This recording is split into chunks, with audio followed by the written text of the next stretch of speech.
여러분 안녕하십니까? 오늘 제 5번째 강의는 수천 년간 내려오는 가장 오래된 스트레스 처방법이라고 하는 제목으로 여러분들께 말씀을 드리겠습니다. 여러분 이 사진 한번 보시기 바랍니다. 한 여자가 운전을 하면서 화장을 하면서 밥을 먹고 있습니다. 우리는 이런 일들을 멀티태스킹이라고 말합니다. 동시다발적으로 무언가를 더 갖기 위해서 정신없이 살아가고 있는 우리의 모습을 나타내고 있는 것입니다. 비슷한 사진이 또 다른 사진 하나 있습니다. 이 남자가 음료수를 마시면서 또 퍼즐을 하면서 뭔가를 쓰면서 컴퓨터로 마우스를 움직이고 있는 것입니다. 동시다발적으로 많은 일들을 해야 되는 이런 생활 가운데 우리는 살아가고 있습니다. 여러분 이렇게 바쁘게 오늘날 젊은 사람들의 오늘날 사회의 트렌드가 된 멀티태스킹. 그런데 이런 일 때문에 여러분 미국인들의 4분의 3의 미국인들이 이런 자기들의 직업이 너무나 큰 스트레스를 유발한다고 말합니다. 이건 단순히 미국인들의 이야기뿐만 아니라 오늘날 대한민국 사회에도 마찬가지인 것입니다.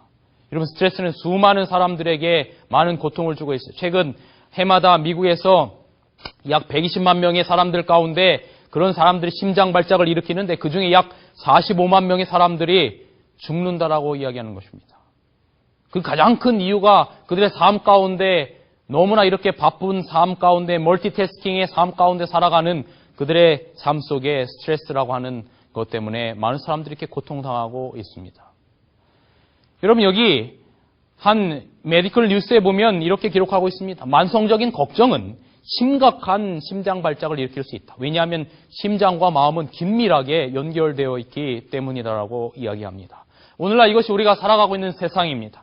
너무나 많은 사람들이 바쁘게 정신없이 무언가를 갖기 위해서 인정받기 위해서 살아가고 있습니다. 그런데 그런 삶 가운데 그들의 삶에 너무 큰 스트레스 때문에 건강에 심각한 문제를 일으키고 고통당하는 모습을 우리는 살펴볼 수가 있습니다. 자, 그러면 이런 고통 속에서 해결되기 위해서 오늘날 모든 전문가들이 하나같이 이야기하는 이유가 무엇인가 하면 스트레스를 줄이라라고 이야기하는 것입니다. 그렇다면 오늘 저는 이 시간에 성경으로 여러분을 초대하면서 성경은 이러한 스트레스나 걱정이나 긴장 그리고 근심에 관해서 궁극적인 어떠한 답을 제시하는가, 어떠한 해결의 답을 제시하는가 함께 오늘 여러분들과 살펴보기를 원합니다. 성경 요한계시록 4장 11절로 여러분을 초청합니다. 우리 다 같이 한번 읽어볼까요?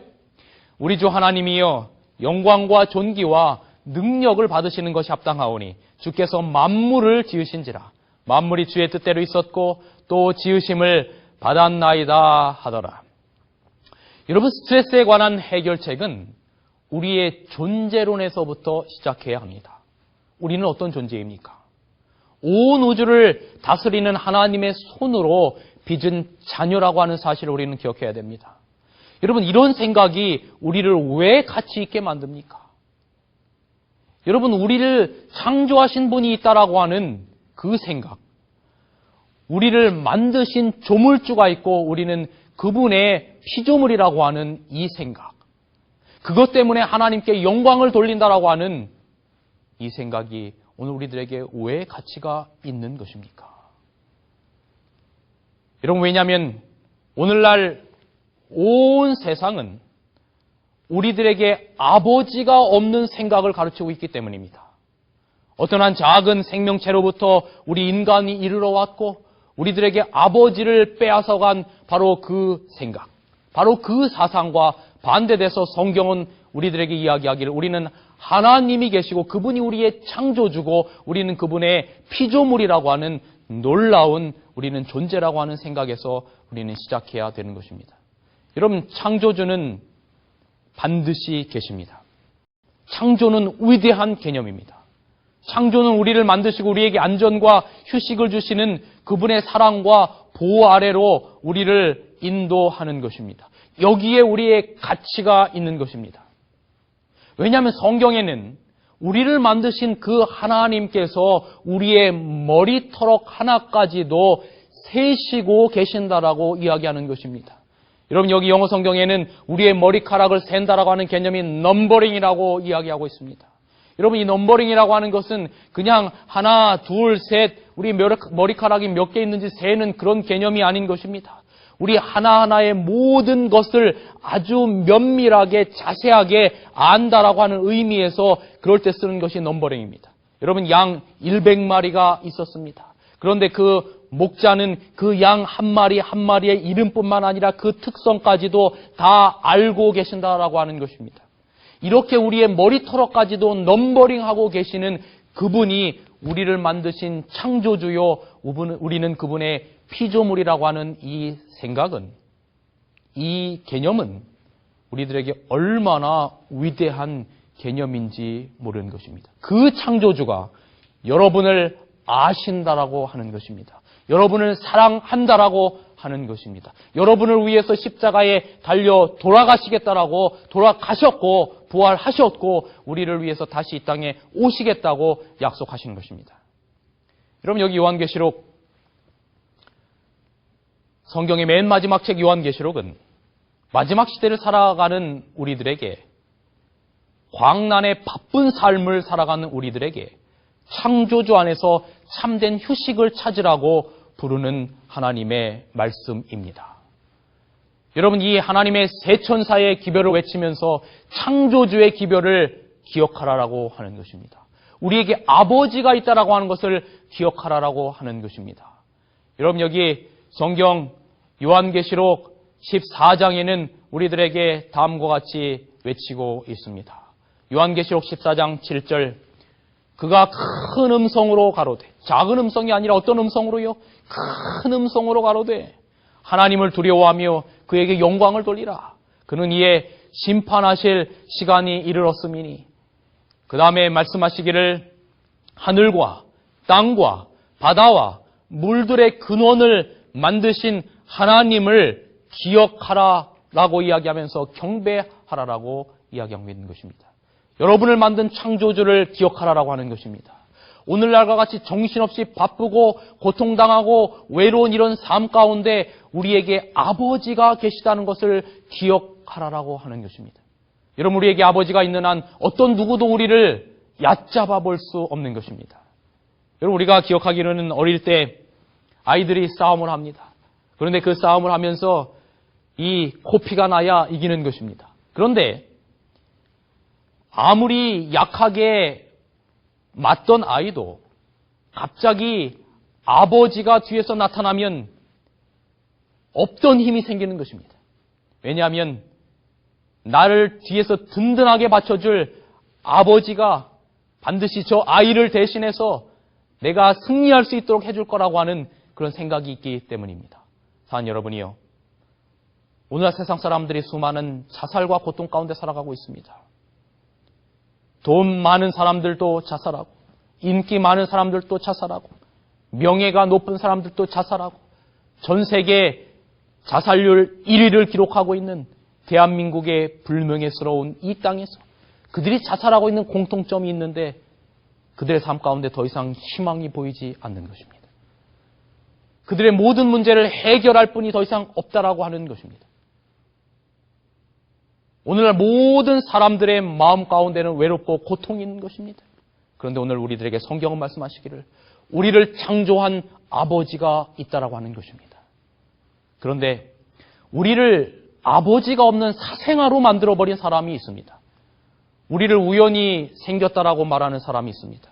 여러분 어떻게 이 세상은 창조주를 잊어버리게 되었는가? 1831년입니다. 찰스 다윈이라고 하는 사람이 탄 영국의 배 비글호는 역사적인 여행길에 올랐습니다. 역사적인 여행길의 끝에 그는 에콰도르의 갈라파고스라고 하는 섬에 다다르게 됩니다. 그는 그곳에서 여러 가지 이런 짐승들을 그곳에서 동식물들을 봅니다. 그리고 우리가 아는 것처럼 그곳에서 그는 진화론이라고 하는 하나의 이론을 발전시킵니다.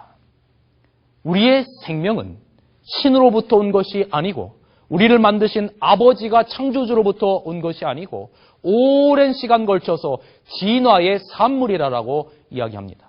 이 찰스 다윈의 견해는 창조론과는 우리에게 아버지가 계시고 우리를 만드신 분이 계시다라고 하는 생각과는 근본적으로 다른 견해를 주장합니다. 우리가 아는 것처럼 이 찰스 다윈의 종의 기원은 세상의 세계관을 바꿔놓았습니다. 이 새로운 세계관은 창조주가 설 자리가 없는 것입니다. 그런데 이 세계관은 더 이상 우리에게 우리의 존재를 있게 한 생명의 시여자를 없애버린 것입니다. 이 사상은 더 이상 창조주에 관한 생각을 거부합니다. 그래서 이러한 아주 작은 단세포 동물에서부터 아메바로부터 또 유인원에 이르기고 점점 진화가 되면서 오늘날 인류가 되었다라고 이야기하는 것입니다. 그런데 이 사진 상당히 재밌습니다. 마지막 사진 바로 전에는 우리 인류를 그리고 있는데 그 다음에는 비만인 인류를 그리고 있어요. 이렇게 진화가 돼 간다고 하는 하나의 우스운 사진의 모습입니다. 그런데 여러분, 이러한 우리에게 창조주가 없다라고 하는 생각, 우리가 정말 우연의 존재로부터 아메바로부터 우리가 만들어졌다라고 하는 이 생각은, 우리가 원숭이의 후손이라고 하는 이 생각은 더 이상 우리 인간에게 영생과 존귀가 없는 존재로 만들어버렸습니다. 여러분 생각해 보시기 바랍니다. 만일 하나님이 없다면, 우리가 원숭이의 후예라면 더 이상 우리가 도덕적일 필요가 없는 것입니다. 짐승처럼 우리 자신만을 위해서 인생의 해가 된다면 적자생존의 원칙에 의해서 남을 짓밟아도 되는 것입니다. 우리에게 더 이상 인간의 존엄성은 필요가 없는 것입니다. 오로지 강한 자만이 살아남는 것입니다. 그래서 진화론 사상이 우리를 지배하고 있는 한 우리가 더 갖기 위해서 내 자신을 푸시하고 남을 아프게 하는 것을 막게 할 아무런 이유와 근거가 없는 것입니다.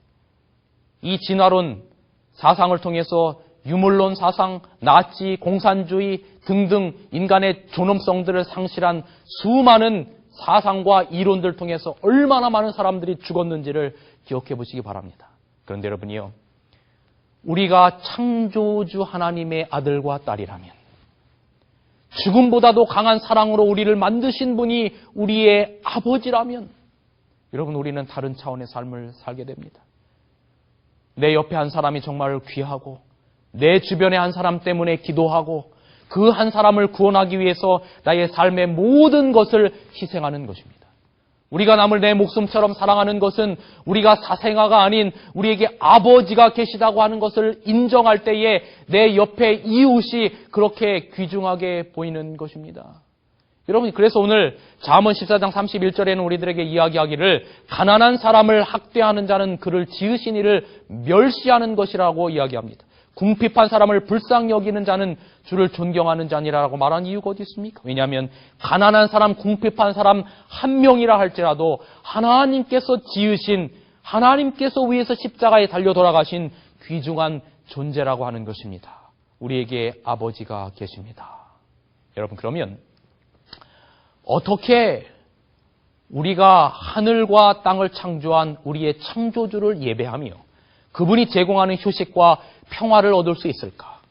우리가 정말 창조된 존재라는, 아메바나 원숭이로부터 오지 않고 창조된 존재라고 하는 어떤 권위의 근거가 있는가? 오늘 저와 함께 성경으로 돌아가서 살펴보겠습니다. 우리 창세기로 돌아가 보겠습니다. 창세기 1장 1절입니다. 다 같이 한번 읽어볼까요? 다 같이 시작! 태초에 하나님이 천지를 창조하시니라. 여러분, 하나님께서 천지를 창조하셨다라고 성경의 맨 첫 번째 책인 첫 번째 장 첫 번째 절에 분명하게 선포합니다. 이 세상 어떤 종교도 하나님께서 자기가 믿는 신이 세상을 창조했다라고 이야기하는 종교는 성경에서 말씀하는 기독교밖에 없는 것입니다. 하나님이란 존재가 계셔서 그분이 천지를 창조하셨다라고 말씀하는 것입니다. 여러분, 이 사진을 보시기 바랍니다. 여러분이 화면 가운데 잘 나타날지 모르겠습니다만 이 화면이 조화입니까? 생화입니까? 아무리 인간이 잘 만들려고 했지만 조화입니다. 어딘가 어색합니다. 그런데 여러분, 이렇게 아름답게 만들어진 조화라 할지라도 여러분, 이 아름다운 생화와는 비교할 수 없는 것입니다. 여러분이 조화를 받을 때 행복합니까? 생화를 받을 때 행복합니까? 그런데 이 아름다운 생화를 디자인한 하나님, 여러분, 이 디자인한 하나님을 보면 우리를 만드신 하나님이 어떤 존재인지를 우리가 알 수 있습니다. 이런 제가 어떤 한 분으로부터 들었는데 이 세상의 모든 동식물 가운데 색깔을 이렇게 아름답게 다 구별할 수 있는 존재는 인간밖에 없다라고 합니다. 그러면 하나님께서 이렇게 장미꽃을 만드실 때 이렇게 아름다운 색깔로 만드셨을 때는 이 색깔을 볼 수 있는 존재를 위해서 만든 것입니다. 그렇다면 온 우주 가운데 색깔을 볼 수 있는 이렇게 아름다운 색깔을 명확하게 구별할 수 있는 존재는 사람밖에 없다면 이 아름다운 꽃들을 여러분과 나를 위해서 만드셨다라고 하는 놀라운 사실입니다. 우리에게 이 꽃을 보면서 디자이너가 있다는 것을 생각해 볼 수 있습니다. 여러분 제가 좋아하는 딸기입니다. 얼마나 예쁜 색깔과 또 뭔가를 발라놓은 듯한 얼마나 윤기 있는 모습입니까? 그런데 우리가 이 딸기를 먹을 때에 심심하지 않으라고 딸기에다 하나님께서 꾀를 다 박아 놓으셨어요. 그래서 딸기를 먹을 때 한 입 한 입 씹을 때마다 오독오독 하는 소리가 얼마나 좋은지 모릅니다. 정말 맛있는 새콤달콤한 딸기. 이 딸기를 통해서 하나님께서 여러분을 사랑하신다고 말씀하십니다. 딸기뿐만 아닙니까? 수많은 과일들이 하나님께서 여러분을 사랑하신다고 그렇게 말씀하시는 것입니다. 딸기만 만든 것이 아니고 먹을 것만 만든 것이 아니라 하나님께서 우리가 아름답게 볼 수 있도록 아름다운 음악과 함께 우리가 상쾌한 아침을 맞을 수 있도록 이렇게 아름다운 새들을 만드셨습니다. 그리고 또 바다에는 이 아름다운 물고기를 디자인하셨어요. 여러분 누구 보라고 이렇게 만드셨어요? 사람 보라고 하나님께서 이렇게 아름답게 디자인하셨습니다. 나비의 아름다운 날개를 보시기 바랍니다. 이렇게 아름다운 모습들을 통해서 우리에게 행복하라고 하나님께서 말씀하시고 그렇게 만드신 것입니다. 여러분 여기 하마 보시기 바랍니다. 이런 정말 귀여운 아기 하마입니다. 하나님께서 이 하마도 우리가 보며 행복해할 수 있도록 하나님께서 그렇게 만드셨습니다. 자, 여러분 이런 아름다운 모습 가운데 맨 마지막으로 하나님께서 창세기 1장 26절 27절에 말씀하시기를 하나님이 가라사대 누구의 형상을 따라? 우리의 형상을 따라 하나님의 형상을 따라 하나님의 모양대로 하나님께서 사람을 만드셨다라고 이야기하는 것입니다. 하나님이 자기의 형상과 하나님의 형상대로 사람을 창조하실 때 남자와 여자를 창조하셨다라고 이야기합니다. 여러분, 우리가 아메바의 형상대로 만들어졌다라고 이야기하지 않습니다. 어떤 원숭이의 후손으로 만들어졌다라고 이야기하지 않습니다. 하나님의 형상대로 만드셨다라고 우리들에게 말씀하십니다. 최선을 다해서 하나님께서 아담과 하와를 빚으시고 그리고 그 코에 하나님의 호흡을 불어넣으시며 하나님께서 아담과 하와를 그렇게 아름답게 창조하셨습니다. 그리고 말씀하시기를 하나님이 지으신 것을 보시니 보시기 어떻게 좋았더라? 심히 좋았더라. 너무나 좋았더라고 성경에는 이야기를 하고 있습니다. 여러분 제가 이 하나님의 사랑이 얼마나 정말 인간을 만드실 때 하나님께서 우리 인간을 얼마나 벅찬 감정으로 만들었는지를 어떻게 하면 잘 설명할 수 있을까 생각을 하다가 제가 저희 아내에게 허락을 받지 않고 이 사진을 좀 가져왔습니다. 저희 아내가 아이를 가졌을 때의 사진입니다. 이제 10달 동안 배가 부른 다음에 이제 아이를 낳는 것입니다. 제가 이제 그 옛날 선배로부터 아이를 낳을 때 너무 와이프 가까이에 가면 어떤 사람은 이 머리카락을 쥐어 뜯긴다 그래요.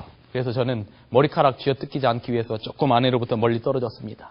그리고 아내가 고통스러워하고 힘을 줄 때 저 멀리서 손을 뻗으면서 여보 힘내 했던 그런 기억이 있습니다. 정말로 고통스러웠어요. 이 아내가 첫 아이를 낳을 때 옆에서 같이 눈물을 흘렸던 그런 기억이 있습니다. 그런데 꽤 오랜 시간에 해산의 고통을 겪고 아이가 이렇게 태어났습니다. 이 아이가 이렇게 태어났을 때 그 감격은 잊지 못할 것입니다. 여러분 모두도 아마 첫 아이 때의 그 감격을 잊지 못할 것입니다. 그리고 그 아이를 안고 저는 그 아이를 우는 그 모습을 보면서 이렇게 다짐했습니다. 아이야, 내가 내 아비다. 나는 너를 책임질 것이다. 내가 즐겁고 행복할 때도 나는 너와 함께 할 것이며 내가 고통스럽고 어려울 때에도 나는 너와 함께 할 거야. 너를 외롭게 두지 않을 거야. 사랑하는 여러분이요.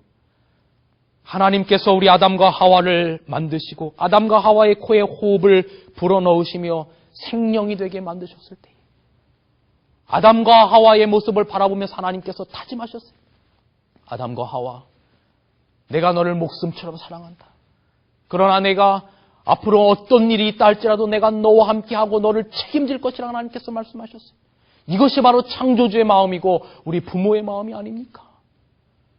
아담과 하와가 죄를 지었을 때 그래서 하나님께서 아버지의 마음으로 아담과 하와를 대신해서 십자가에 달려 돌아가시는 것입니다. 이것이 바로 우리의 창조주입니다. 이분이 우리에게 계시다는 사실을 여러분 꼭 기억하게 되길 바랍니다. 그리고 창조주로서 그분의 사랑의 징표를 그분이 창조주이고 우리는 자녀라는 것을 결단코 잊지 않도록 우리들에게 하나님께서 특별한 날을 하나님께서 주셨습니다. 여러분 여기 성경 창세기 2장 2절 3절 하나님이 지으신 일이 일곱째 날이 이를 때에 마치니 그 지으시던 일이 다음으로 일곱째 날에 뭐 하시니라? 안식하시니라 라고 이야기를 합니다. 하나님께서 창조의 기념일로서 우리들에게 안식일을 주셨는데 그날을 거룩하고 구별하셨다라고 성경에 이야기하는 것입니다. 하나님 일곱째 날을 복주사 뭐 하셨어요? 복주셨어요. 그리고 그날을 어떻게 하셨어요? 거룩하게 하셨으니 이는 하나님이 그 창조하시며 만드시던 모든 일을 마치시고 그날에 안식하셨다라고 이야기합니다. 여러분 이렇게 특별하게 구별하시고 거룩하게 하셨고 복주신 이 안식일을 여러분이 사탄이라면 이 날을 어떻게 하겠습니까?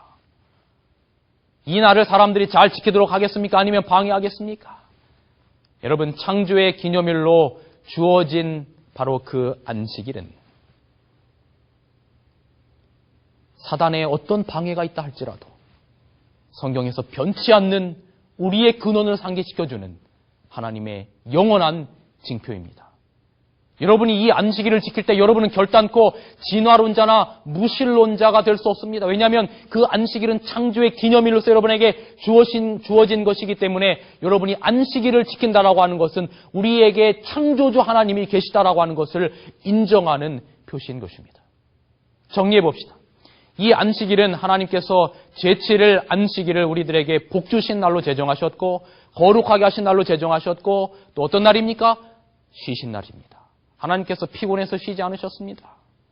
특별한 날로 제정하시면서 하나님께서 쉬셨습니다. 우리들에게 복 주셨습니까? 어떤 복을 주셨습니까? 우리에게 생명의 복을 주셨습니다. 안식일을 지키는 자들에게 생명의 복을 약속하셨습니다. 또 건강의 복을 약속하셨어요. 학생들에게 있어서는 어쩌면 더 많은 지혜를 주시는 날일지 모르겠습니다. 직장인들이 안식일을 쉬며 하나님을 예배할 때 더 많은 축복들을 약속하신 그런 날입니다. 병자들이 안식일을 거룩하게 지킬 때에 여러분 더 많은 치료의 축복을 약속하신 그런 복 주신 날입니다. 그리고 쉬시고 거룩하게 하신 날입니다. 그럼 여기 거룩이라고 하는 말의 의미가 무엇입니까?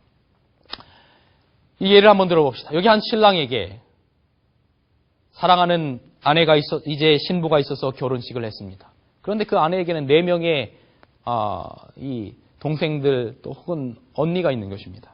이 남자에게는 4명의 처제가 있는 것입니다. 그런데 결혼식이 끝나고 나서 여러분 결혼한 신부가 아닌 또 다른 한 명의 다른 처제가 형부 저와 신혼여행 갑시다 라고 말하면 이거 말이 됩니까? 안 됩니까? 안 되는 것입니다. 아무리 많은 다른 이 처제들이 있다 할지라도 나에게 구별된 그 여자는 나와 결혼한 한 여자밖에 없는 것입니다. 다른 모든 사람들로부터 구별된 것입니다. 여러분 이것이 바로 거룩하다라고 하는 의미입니다. 거룩하다라고 하는 의미는 구별됐다라고 하는 의미가 되는 것입니다. 여러분 그래서 일주일의 날 동안 그 안식일은 제7번째라는 그 날은 하나님께서 특별히 구별하셨다라고 이야기하는 것입니다. 여러분 하나님께서 안식일을 영원한 창조의 기념일로서 우리를 향한 무궁한 사랑의 징표로서 안식일을 주시고 축복하셨습니다. 자, 그렇다면 여러분 이런 질문들을 우리가 한번 생각해 볼 수 있습니다. 여기 이런 질문이 있습니다.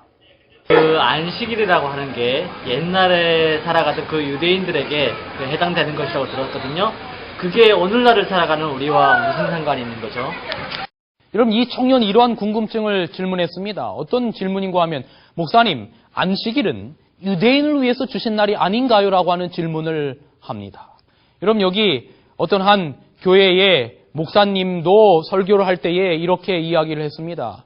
유대인의 안식일은 토요일입니다라고 이야기합니다. 그러므로 이 안식일이 오늘날 우리와는 상관없고 유대인만을 위한 날이라고 이렇게 설교를 하는데, 여러분 정말로 그런가? 우리가 성경에서 안식일은 유대인만을 위해서 있는 날인가 한번 살펴보도록 하겠습니다. 여러분 성경에는 이렇게 기록하고 있습니다. 이사야 56장 6절로 7절에 보면, 나 여호와에게 연합하여 섬기며 나 여호와의 이름을 사랑하며 나의 종이 되며 안식일을 지켜 더럽히지 아니하며 나의 언약을 굳게 지키는 이방인마다 내가 그를 나의 성산으로 인도하여 기도하는 내 집에서 그들을 기쁘게 할 것이다 라고 이야기합니다. 이방인들조차도 안식일에 예배할 때 그날을 축복 주시겠다라고 약속하신 것입니다. 그리고 출애굽기 20장 10절에는 제7일 너희 하나님 나 여호와의 안식일이라고 말했지 유대인의 안식일이라고 이야기하지 않았습니다. 그런데 특별히 우리가 역사를 보면 안식일은 유대인만을 위한 날이라고 하는 것이 얼마나 잘못되었는지를 우리가 생각해 볼 수 있습니다. 이러면 유대인이라고 하는 호칭은 기원전 6세기 이스라엘 백성이 바벨론 포로 생활에서 돌아온 후에 사용되었습니다. 그러나 안식일은 유대인이라고 하는 칭호가 사용되기 3,500년 전에 이미 제정된 것입니다. 여러분 이 유대인이라고 하는 호칭은 아브라함과 이삭과 야곱에 이어지는 야곱의 자녀 가운데 12의 자녀 가운데 유다라고 하는 자녀가 있습니다. 이 유다의 후손들을 우리는 유대인이라고 말합니다. 그러므로 안식일이라고 하는 것은 유대인이라고 하는 명칭이 생기기도 3,500년 전에 제정되었기 때문에 안식일이 유대인만을 위한 안식일이라고 하는 것은 말이 되지 않는 것입니다. 여러분 그러면 안식일은 유대인들만을 위한 날이 아니라 모든 인류를 위해서 우리들에게 주신 날인 것입니다. 제7일 안식일이 무슨 요일이죠? 토요일이 아니라 일요일 아닌가요? 어떤 한 청년의 질문을 볼 수 있습니다. 그 질문이 이것입니다. 제7일 안식일이 오늘날 무슨 요일입니까? 토요일이 아니라 일요일이 아닌가요? 라고 이야기를 합니다. 왜냐하면 우리가 학교나 모든 것들을 월요일서부터 시작하기 때문에 월, 화, 수, 목, 금, 토, 일 하면 7번째 날이 일요일이라고 이야기하는 사람들이 있어요. 자, 그렇다면 오늘 이것에 관해서 또 명쾌한 해답을 내려봅시다. 여러분 예수님께서 십자가에 금요일 날 달려 돌아가셨습니다. 그래서 누구나 부인하지 않는 것입니다. 그래서 그날을 성경에는 예비일이라고 말합니다. 그리고 예수님께서 안식일을 무덤 가운데 보내십니다. 그리고 일요일에 부활하십니다. 안식 후 첫날 예수님께서 부활하셨다라고 이야기를 합니다. 그래서 여러분 예수님께서 금요일에 십자가에 달려 돌아가셨고 3일 만인 일요일에 부활하셨기 때문에 안식일은 바로 무덤 가운데서 지키신 토요일임을 우리가 살펴볼 수 있는 것입니다. 그다음에 사전적인 의미에서도 보겠습니다. 여러분 웹스터 사전에서 보면 일곱째 날, 그날은 바로 토요일, 주일 중 일곱째 날이라고 말합니다. 그리고 달력의 요일의 순서도 일, 월, 화, 수, 목, 금, 토로 되어 있는 모습을 우리는 살펴볼 수가 있습니다. 자, 그 다음에 이 안식일의 정확한 시간까지도 우리가 살펴보면 레위기 23장 32절에 보면 그 저녁부터 이튿날 저녁까지 안식일을 지킬지니라고 하는 이야기를 통해서 성경의 하루는 해질 때서부터 그 다음날 해질 때까지 바로 금요일 저녁서부터 토요일 해질 때까지가 제7일로 안식일이 되는 모습을 우리는 살펴볼 수가 있습니다. 자, 또 다른 질문 한번 보겠습니다. 목사님, 부활한 날을 일요일이라고 해서 그날을 예배했는데 그건 대체 어떻게 된 건가요? 이 학생의 질문은 이러한 질문이었습니다. 우리는 부활한 날 일요일이 중요하기 때문에 그날을 예배합니다라고 이야기를 하고 있습니다. 그렇다면 과연 성경에는 무엇라고 이야기하는지를 좀 살펴보겠습니다. 어떤 한 목사님의 설교를 보면 주일을 거룩하게 지키는 것은 주님께서 부활한 날을 기념하는 까닭이다라고 그렇게 이야기하고 있습니다. 그렇다면 정말로 성경에 부활한 날을 기념하기 위해서 일요일을 지키라고 하는 이야기가 성경에 있는가? 여러분, 신약 성경에 8번 일주일의 첫날이라고 하는 표현이 등장합니다. 그런데 그 표현 중 단 한 번도 일요일을 부활을 기념하여 예배하라고 한 적은 없습니다. 여러분 제가 지금까지 수없이 많은 설교를 하고 많은 사람들에게 이야기했지만 단 한 번도 이 문제에 관해서 그들이 일요일 날 부활한 날이라고 해서 예배하라고 한 것을 저에게 명쾌하게 성경적인 방법으로 이야기한 적이 없습니다. 여러분, 우리가 한번 생각해 보시기 바랍니다. 만약에 일요일 날 부활했기 때문에 그날을 예배해야 한다면 우리가 매 주일을 기념할 필요가 전혀 없는 것입니다. 여러분의 생일이 만약에 목요일이라고 합시다. 그렇다면 매주일 목요일을 여러분의 생일로 기념하는 것이 아닙니다. 우리가 1945년 8월 15일 광복절입니다. 그런데 그 광복절이 예를 들어서 45년 8월 15일에 목요일이었다고 합시다. 그러면 매주 목요일 날을 광복절로 기념하지 않습니다. 1년에 한 번만 기념하는 것입니다. 그래서 만약에 부활한 날 일요일을 기념한다고 하면 여러분 그 날을 매주일 기념할 필요는 전혀 없는 것입니다. 예수님께서 우리들에게 부활의 징표를 예배하라고 주신 것이 아니라 부활의 징표로서 우리들에게 주신 것은 바로 침례식입니다. 로마서 6장 4절에 보면 그러므로 우리가 그의 죽으심과 합하여 침례를 받음으로 그와 함께 장사되었나니 이는 아버지의 영광으로 말미암아 그리스도를 죽은 자 가운데서 살리신과 같이 우리도 또한 새 생명 가운데서 행하게 하려 함이다라고 우리들에게 그렇게 이야기를 하는 것입니다. 부활의 징표는 그날에 예배하는 것이 아니라 부활의 징표는 우리들에게 침례로 주셨습니다. 여러분, 우리가 부활했다고 해서 예배하는 것이 아닙니다. 우리가 조물주를 예배하는 이유는 그분이 우리를 만드신 창조주이고 우리를 구속한 구속주이기 때문에 우리가 그분을 예배하는 것입니다. 만약에 부활한 사람을 예배한다면 성경에 예수님 말고도 부활한 다른 사람들이 있습니다. 그 사람 모두를 우리가 예배할 필요는 전혀 없는 것입니다. 자, 또 다른 질문 한번 봅시다. 아빠, 창조 때 만들어진 안식일이 지금도 변하지 않았다는 증거가 있나요? 그럼 여기에 이런 질문을 한 것입니다. 그 질문은 바로 이것입니다. 창조 때에 만들어진 그 제7일 안식일이 지금까지 변하지 않았다는 어떤 증거가 있냐라고 물어보는 것입니다. 증거가 있습니다. 그 증거는 바로 세 가지로 우리가 답해 볼 수 있는데 첫 번째 성경으로, 두 번째 언어로, 세 번째 천문학으로 우리가 증명할 수가 있는 것입니다.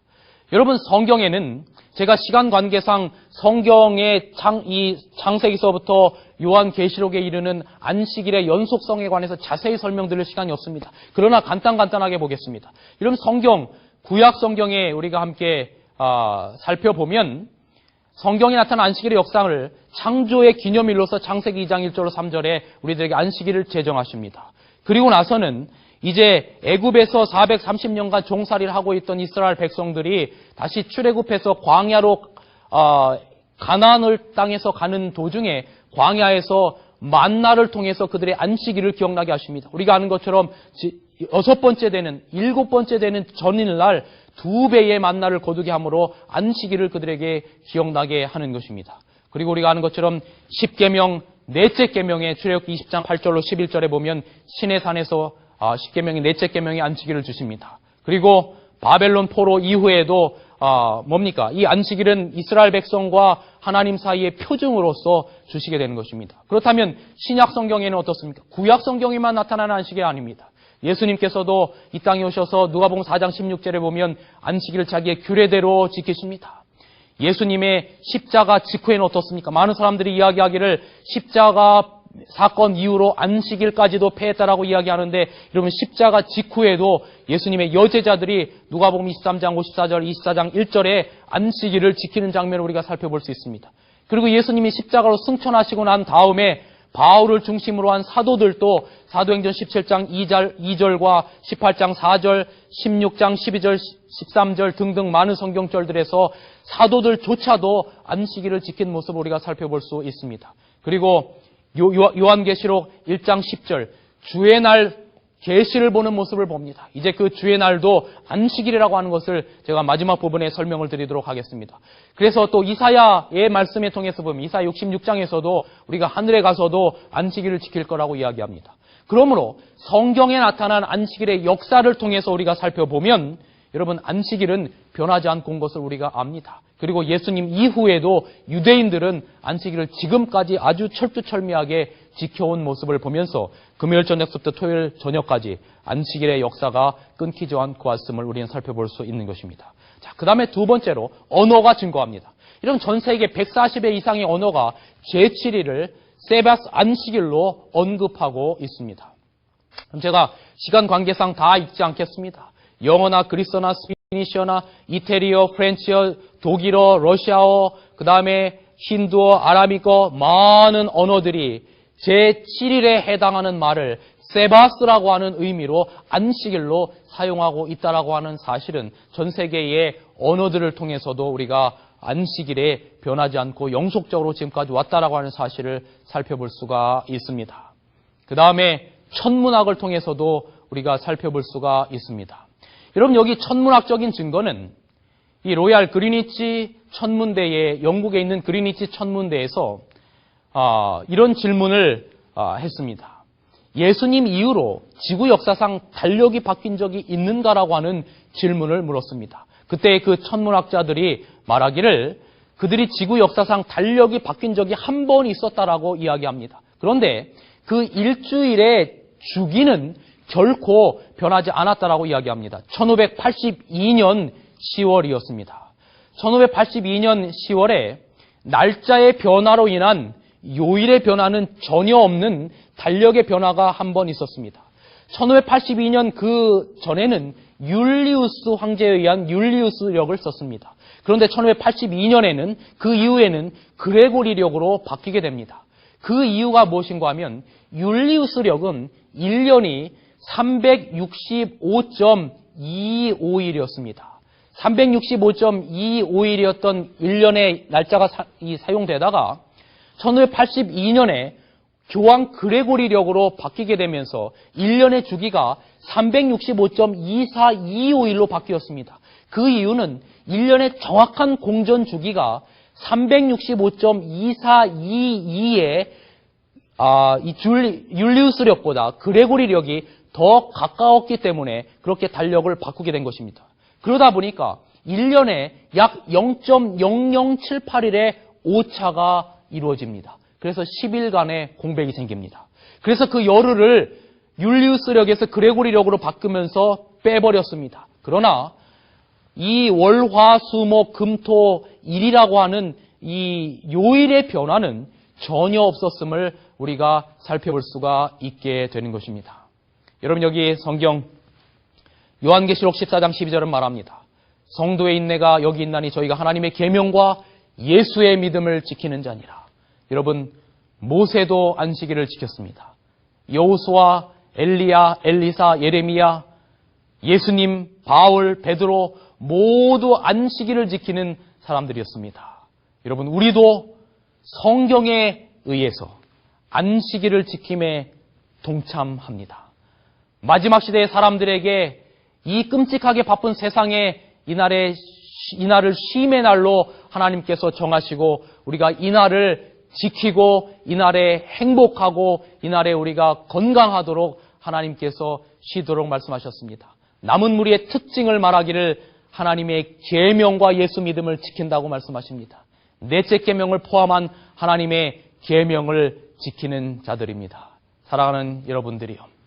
여러분, 성경 이사야 66장에는 우리들에게 이렇게 이야기를 하고 있습니다. 나 여호와가 말하노라. 나의 진을 새하늘과 새 땅이 내 앞에 항상 있을 것 같이 너희 자손과 너의 이름이 항상 있으리라. 여호와가 말하노라. 매 월삭과 매 안식일에 모든 혈육이 이르러 내 앞에 경배하리라. 여러분, 우리 예수님께서 이 땅에 천만천사 대동하고 이 땅에 오시는 바로 그날, 우리가 하늘에서 거룩한 안식일에 예수님께서 설교하시고 우리 모두는 그날 감격스러운 예배를 드리게 될 것입니다. 모든 인류가 가난한 자나 부한 자나 남녀노소를 떠나서 흑인이나 백인이나 아시아인이나 우리 모두가 바로 그 구속받은 자들이 영광의 그 안식일에 하늘에서 우리가 하나님을 예배하게 될 것입니다. 천사들과 수많은 악기들과 예배하게 될 것입니다. 저는 이제 말씀을 줄이면서 하나의 이야기를 들려드립니다. 헬렌이라고 하는 전문 직업을 가진 한 신실한 여성이 성경을 열심히 읽고 있었습니다. 그러던 중 요한계시록 1장 10절 주의 날이라고 하는 말을 읽게 됩니다. 주의 날에 내가 성령에 감동하여 내 뒤에 나는 나팔소리 같은 음성을 들었다. 이 주의 날이라고 하는 날이 어떤 날일까? 그가 성경을 연구하다가 성경에서 3번 주의 날이라고 하는 말이 언급된 것을 살펴보게 된 것입니다. 마태복음 12장 8절 인자는 안식일의 주인이니라, 마가복음 2장 28절 인자는 안식일의 주인이다, 누가복음 6장 5절 인자는 안식일의 주인이다라고 이야기합니다. 그래서 그가 다니던 교회 목사님에게 물었습니다. 목사님, 성경에 3번이나 다른 책에 같은 말이 기록된 이유가 무엇일까요? 그 목사님은 말하기를 아마 마태복음에서 잊어버리면 마가복음에서 기억하고 마가복음에서 잊어버리면 누가복음에서 보라는 의미겠지. 중요하다라는 말이겠지. 그러면 목사님, 성경의 안식일을 이렇게 많이 안식일이 주인이라고 주의 날이라고 강조했는데 어떻게 해야죠? 그 목사님께서 아주 양심적으로 말씀하셨어요. 나는 당신이 하나님의 말씀대로 따르기를 원합니다. 사랑하는 여러분이요, 창조주인 창세기의 창조주 하나님의 그 안식일이 요한계시록에는 주님의 날 안식일로 묘사되어 있습니다. 저는 여러분이 성경을 따르기를 원합니다. 여러분이 과거에 어땠든지 간에 여러분이 성경을 따르기를 원합니다. 하나님은 이날에 우리의 고통과 스트레스와 어려움과 모든 것들을 내려놓기를 원하십니다. 바로 그날 하나님께서 여러분을 치유하게 되기를 간절히 바랍니다. 하나님께서 이 안식일을 통해서 여러분들에게 축복해 주시기를 바랍니다. 여러분 감사합니다. 말씀을 마치겠습니다.